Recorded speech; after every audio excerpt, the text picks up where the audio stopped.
What's up guys, it's Chris here, and today I want to talk about how to get leads in real estate. We will start out with some really obvious ones, but we will work our way to some that you might not have thought of yet. The easiest way to start out and get clients and leads from real estate, circle of influence. So that means kind of your friends, family, acquaintances, neighbors, anybody that you know personally in your little sphere. So now with all those people that you have, all you have to do is really, you have to let them know that you're actually in real estate. For whatever reason, new agents don't want to tell other people that they're actually doing real estate. Number one thing, let everybody that you know, that you talk to, that you're actually in real estate and that you're here to help. Okay, you do not want to come off as salesy. You don't want to do any of that because nobody likes being sold anything.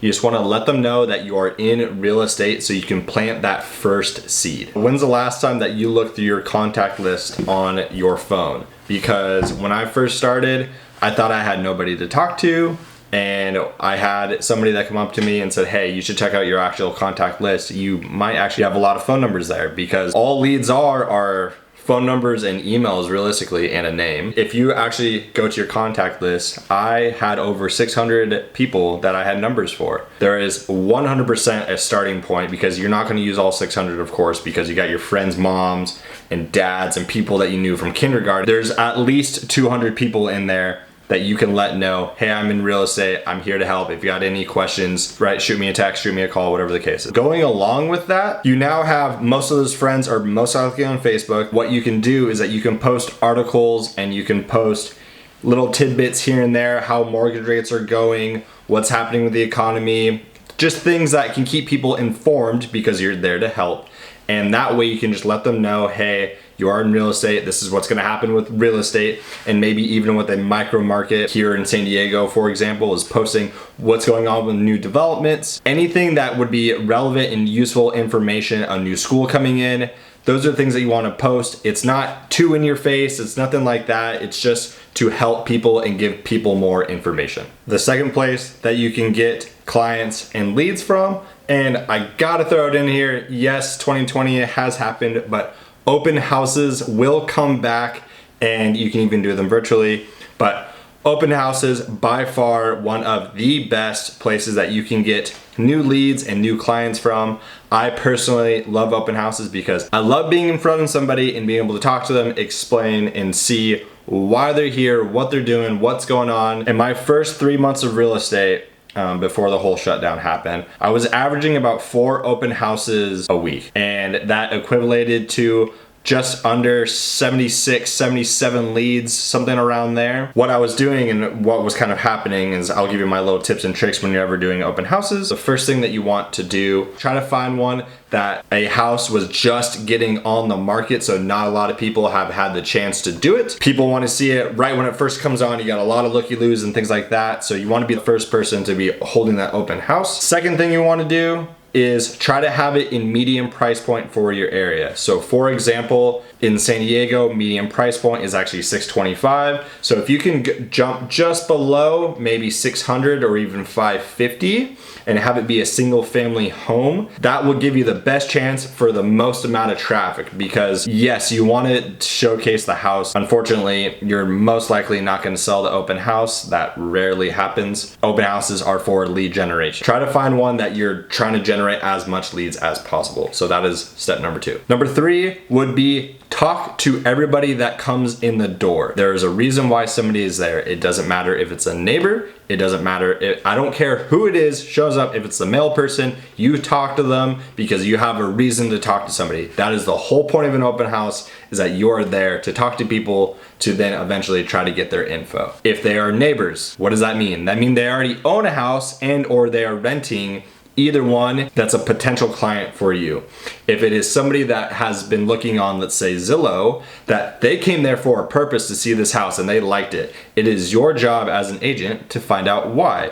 And those are great conversation starters. It's really easy. Hey, how do you find out about this open house? They can either say, oh, I saw it on my way to work, or I saw it on my way home, and or I saw it on Zillow, right? It tells you what they're doing here, so then you can plan accordingly. Neighbors, Oh, that's awesome. How do you like the neighborhood? How long have you lived here? Do you own in the area or are you still renting? Zillow, oh, what do you like about this house? Where are you living now? Are you guys planning on looking right? All you have to do is have a conversation with them. The way to actually get their client info, and this is the best way that I've figured out how to get somebody's info, when you're asking them to sign in, actually don't even ask them to do that.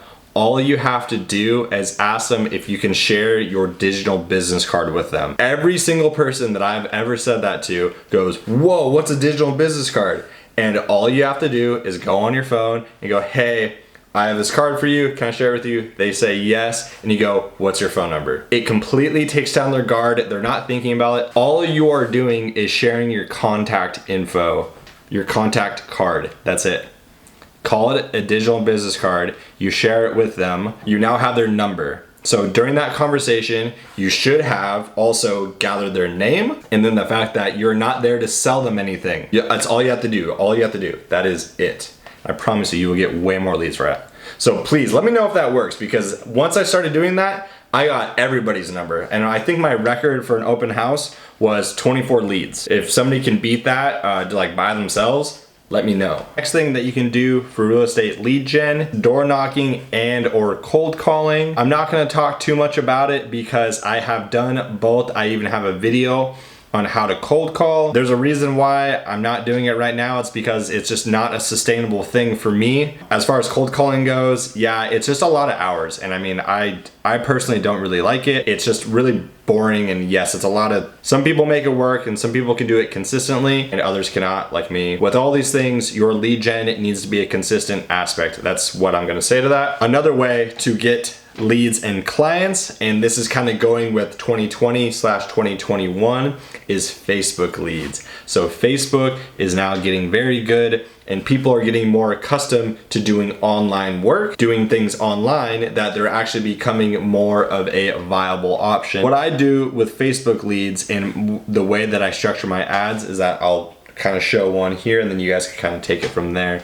But what I do is coming soon and just newly listed homes. Other ones, like a custom home list or a free buyer's guide, those don't tend to work super good for me. I'm not a marketing agency, so I'm not that good with Facebook leads and algorithms and things like that. But what I have found, what I can do on my own, is you can do newly listed homes. And those seem to work the best because all you have to do and get them to click the lead submission ad forum on Facebook. Facebook already provides you for it. It's great. All you have to do is then you can dump that into your little CRM because it'll make it into a CSV file for you. Just do that. And then what I do on the targeting, a 20-mile radius, what I like to do on the interest is sometimes I leave them open just so Facebook can figure itself out, because that's what a Facebook pixel does. But if you want to give it some interest, you can do Zillow, Trulia, and Realtor.com. That's all I do. And you just let it run. I spend about $20 an ad, so $5 a day. You can jump it to 7 days, so then it's $35 for the whole ad. All you have to do is then you have to follow up with them. That's it. Just follow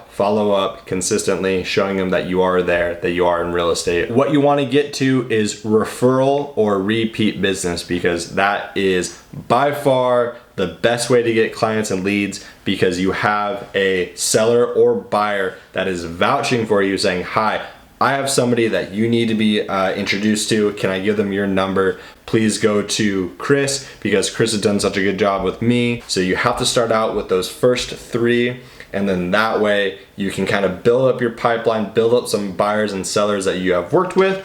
That way you can work them into referral and repeat clients. How all these big giant teams do is that they have these huge databases of people that they have already helped.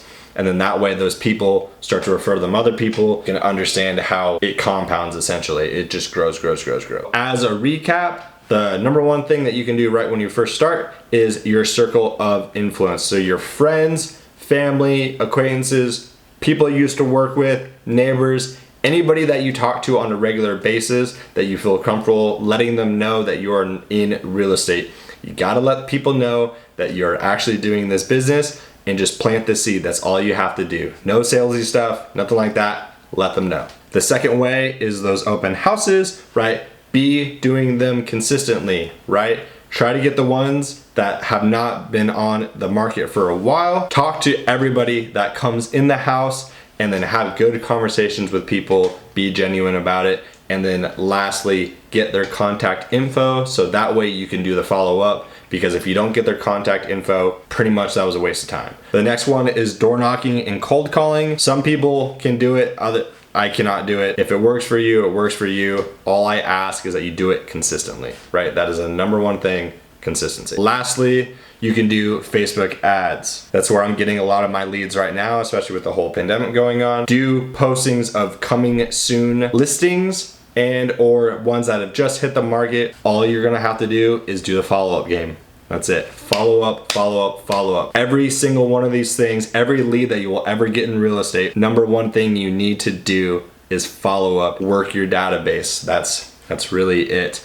And that's the name of the game, is follow up. The more time under your belt you have, the more time you can follow up, the more creative ways you can show to be helpful, informative, and you know what you're doing, the more people that are gonna work with you. So then you can get to number 4, which is referral and repeat business. Because when you show what you're doing works, is that other people will vouch for you.